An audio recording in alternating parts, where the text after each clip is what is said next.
एक ऐसी रात्रि जो अमोघ रात्रि है, किंतु ऐसी रात्रि जिसका नाम दारुण रात्रि है। इसे ही तो होली की रात्रि कहा जाता है। इसी का दूसरा नाम होली की रात्रि है। दारुण अर्थात दुख, दुख से निजात पाने के लिए ही रात्रि बनी है। किंतु जो इसे समझा, जिसने इसे जागृत किया, उसके लिए यही रात्रि सुख की रात्रि बन गई, योग की रात्रि बन गई, साधना की रात्रि बन गई। साधक के लिए ये साधना की रात्रि है, ये सुख की रात्रि है, जबकि एक भोगी के लिए ये भोग की रात्रि है। इस रात्रि में आपको विशेष ध्यान देने की आवश्यकता यह है कि इस रात्रि को हम यूं ही न गंवाएं। जिस प्रकार आप सोकर गंवाते हैं, उसी प्रकार से कुछ ऐसी रात्रियां होती हैं जिन्हें हम यूं ही न गंवाएं। जैसे दीपावली की रात्रि को नहीं गंवाना चाहिए, शिवरात्रि। उसी प्रकार से होली की रात्रि का भी बहुत बड़ा महत्व है। इसको केवल वही समझ सकता है जो साधक है। सभी नहीं समझ सकते, सभी नहीं जान सकते। हाँ, अब मैं एक बात बता रहा हूं, उसे समझ लीजिए। इस रात्रि में आपको बहुत सावधान रहने की भी आवश्यकता है। कैसे? यदि आप घर के बाहर जाते हैं तो, क्योंकि बहुत से लोग इस होली की रात्रि में टोटके भी करते हैं। अब होली जलाने की परंपरा है, होलिका दहन की परंपरा है, तो ज्यादा बाहर सबको पड़ता ही है। लेकिन ध्यान रहे, सावधानी ही बचाव है। सावधानी रखिए, किसी की भी रखी चीज ना ही उस दिन स्पर्श करना चाहिए, खास करके होलिका दहन के समय, और ना ही लांघना चाहिए। ध्यान रखें। मैं कुछ विशेष बातों को आपको बताना चाहता हूं, उन्हें आप समझ लीजिए। देखिए, पहले तो उन लोगों के लिए जो लोग शादी करके अपना प्रथम वर्ष मना रहे हैं, ध्यान रखें, कभी भी नए जोड़े को होलिका दहन नहीं मनाना चाहिए, अर्थात होली की अग्नि नई बहू को नहीं देखना चाहिए। ध्यान रखें इस बात का। पहली अग्नि, होली की पहली अग्नि जोड़े को नहीं मनाना चाहिए, नहीं देखना चाहिए। दूसरी बात, ध्यान रखें, होली के दिन घर में जितने भी बच्चे हैं, जितने भी छोटे लोग हैं, बड़े लोग हैं, जो भी लोग घर में हैं, वो सभी लोग सरसों के तेल का उबटन बना करके अपने शरीर में अवश्य लगाएं, और ये हर साल होली में करना ही चाहिए। उस उबटन से अपने शरीर की मालिश करें, और मालिश करने के बाद जो उसका मल अर्थात जिसको मैल कहते हो निकलता है, उसे किसी कागज की पुड़िया में रख लें, और जब भी होलिका दहन में जाएं तो उसे उसी में प्रवाहित कर दें, अर्थात डाल दें। जब उसे डालेंगे तो आपके शरीर की बीमारी तो यूं ही दूर हो जाएगी। आपके ऊपर जो भी नकारात्मकता का असर था, नेगेटिविटी जो थी, वो सब दूर ऐसे ही हो जाएगी। ये करना ही चाहिए। कई ऐसे उपाय किए जाते हैं इस होलिका दहन की रात्रि में जो बहुत ही गुप्त है, किंतु अगर आप उनका प्रयोग करते हैं तो आपको अपने जीवन में सफलता निश्चित तौर से मिलती ही मिलती है। बहुत से लोग कहते हैं, बहुत से लोग, कि हमारे घर पर नजर लग गई है, हमारी दुकान पे नजर लग गई है, हमारी फैक्ट्री पे नजर लग गई है। और जब भी आपको संदेह हो तो आप क्या करें?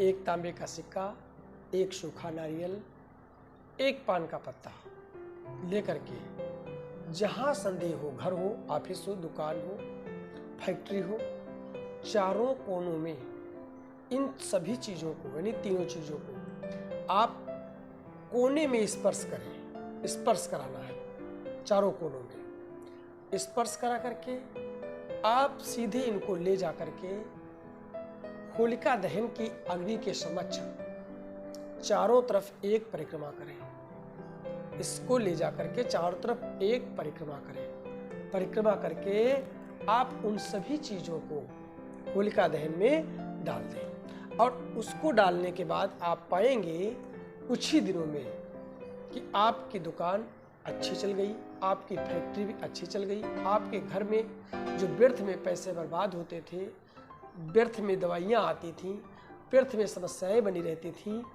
उन सब से आपको लगेगा कि काफ़ी हद तक निजात मिली है। आप खुद ही इसका लाभ महसूस करेंगे, अनुभव करेंगे। होली की रात्रि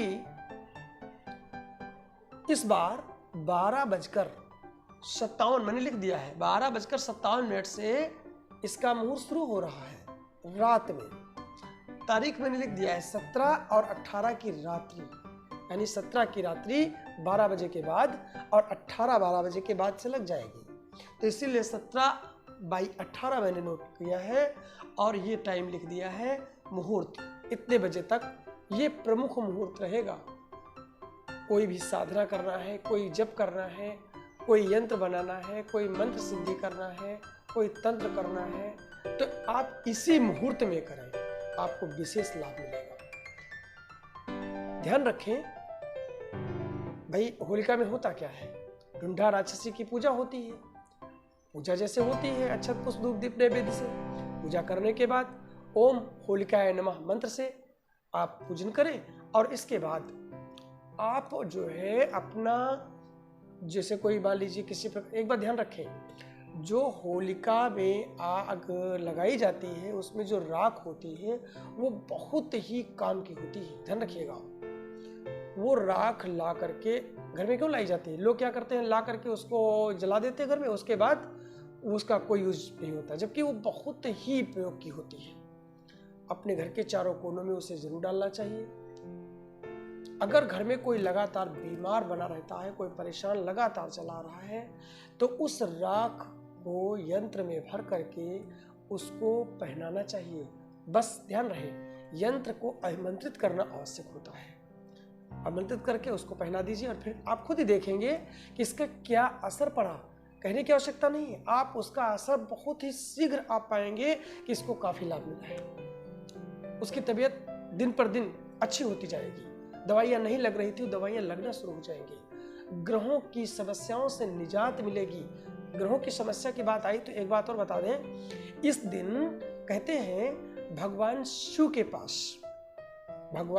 पास रात्रि के समय, जिसको कहते हैं गोधूल बेला यानी शाम के समय, गोधूल बेला के समय शिवलिंग के पास जाए, जहाँ पर भगवान शिव के मंदिर हो और उनकी स्थापना की गई हो, प्रतिष्ठा की गई हो, वहाँ पर उस मंदिर में जाइए। क्या लेके जाना है, पान का पत्ता लेके जाना है, प्रसाद लेकर जाना है, भगवान के पूजन के लिए एक कर्री का गोला लेकर के जाना है, एक फूल लेकर जाना है, मिश्री लेकर जाना है।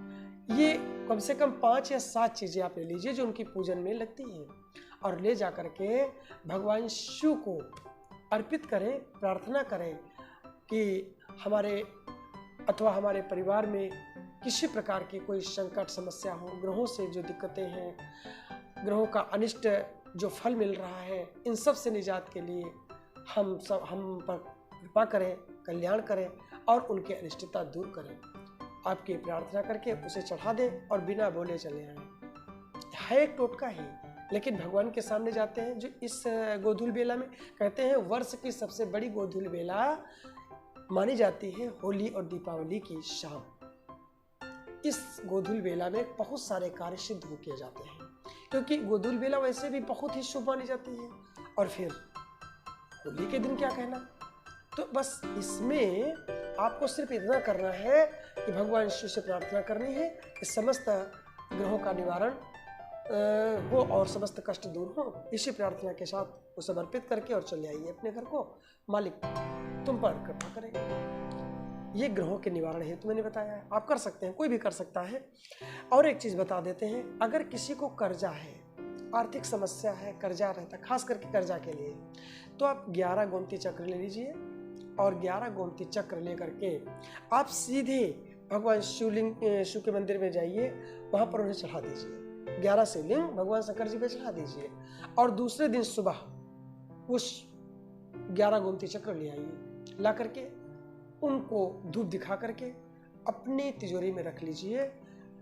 आप देखेंगे आपका कर्जा सने सने बहुत ही शीघ्र, यानी 1 वर्ष के अंदर ही पूरा होगा, अगला वर्ष नहीं आएगा। ध्यान रखें, कर्म तो करना होगा किंतु उनकी कृपा जरूर मिलेगी, लेकिन कर्जा दूर होगा। गोमती चक्र स्वयं सिद्ध माने गए हैं। शिव जैसे नर्मदेश्वर, जैसे कौड़ी, ये सब स्वयं सिद्ध होती है, इसलिए गोमती चक्र को भी स्वयं सिद्ध माना गया है। इसलिए स्वयं सिद्ध माना जाता है, तो इनका प्रयोग भी बहुत ही सिद्धदायक होता है।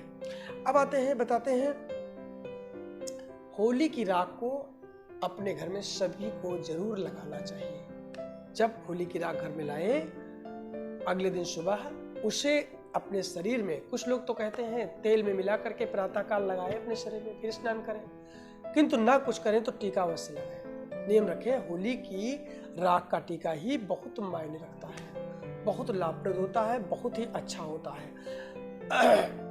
और जैसा कि मैंने बताया, कोई बीमार व्यक्ति है तो उसको होली की राख का ताबीज बना के भी आप बांध सकते हैं, बहुत अच्छा फायदा मिलेगा।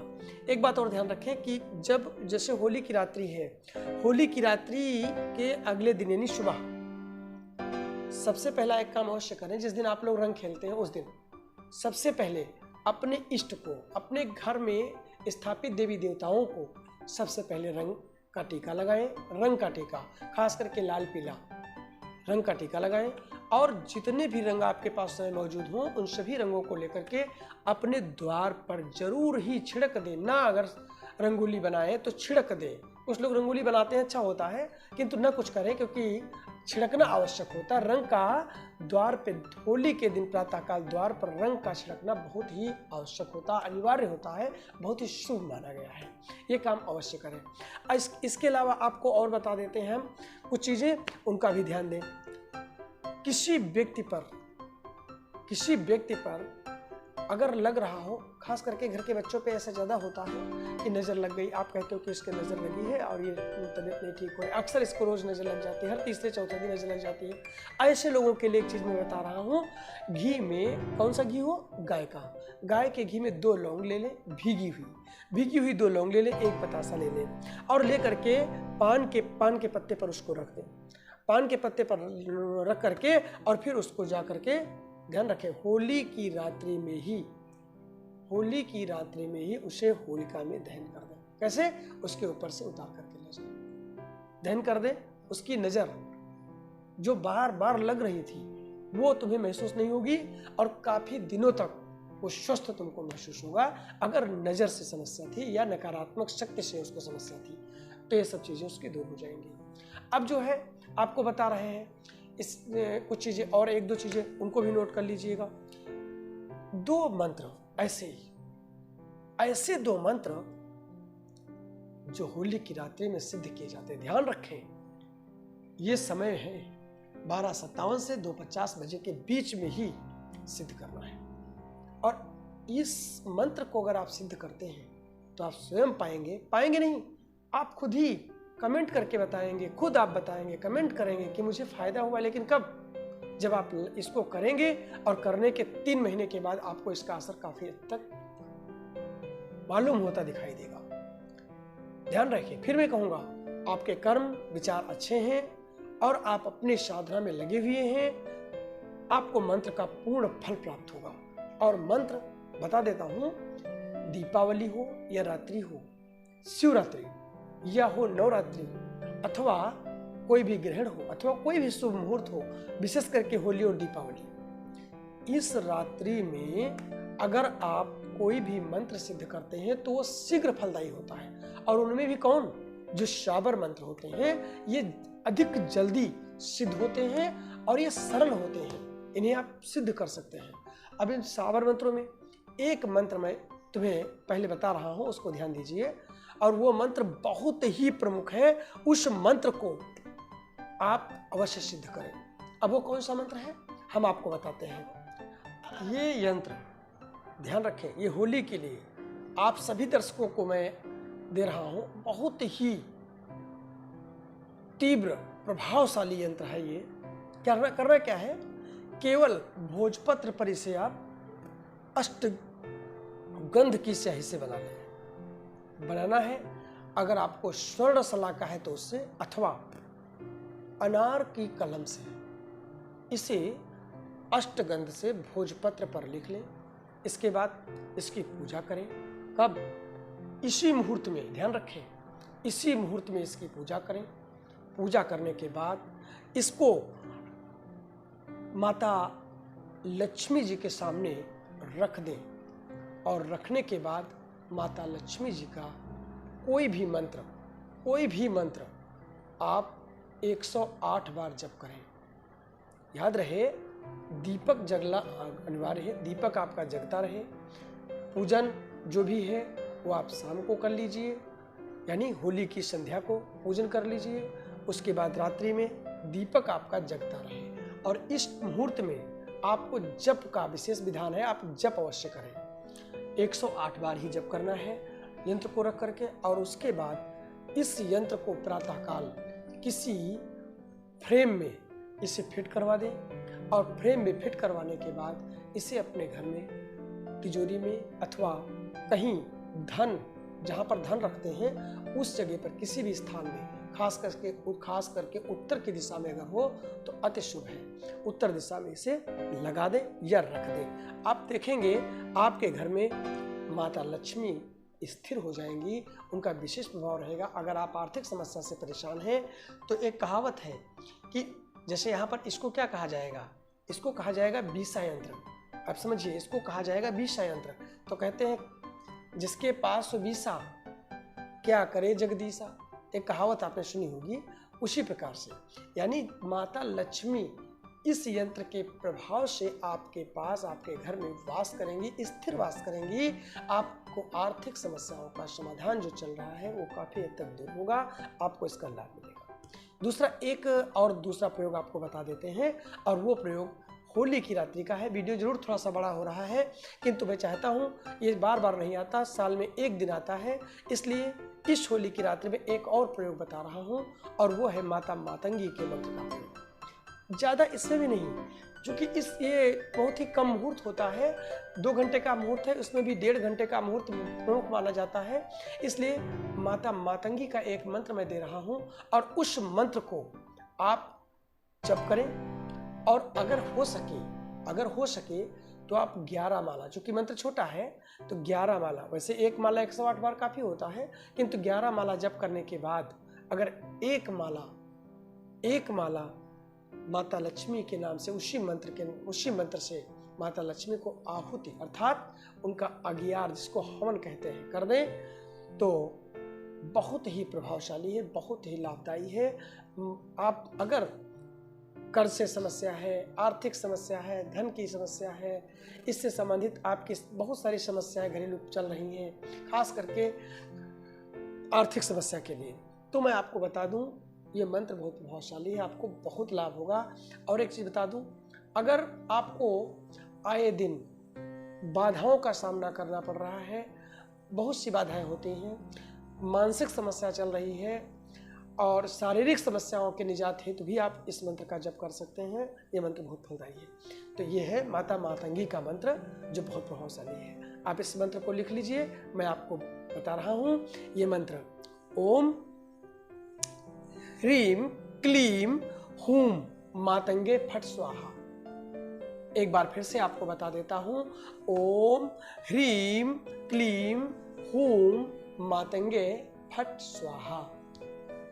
बस इस मंत्र को आप, हमारे वीडियो में भी आपको मिल जाएगा ये मंत्र, और इसका प्रयोग करें, आपको लाभ मिलेगा। शेष आप सभी को हमारी तरफ से होली की बहुत बहुत ढेरों शुभकामनाएं। आप सभी को मेरा नमस्कार।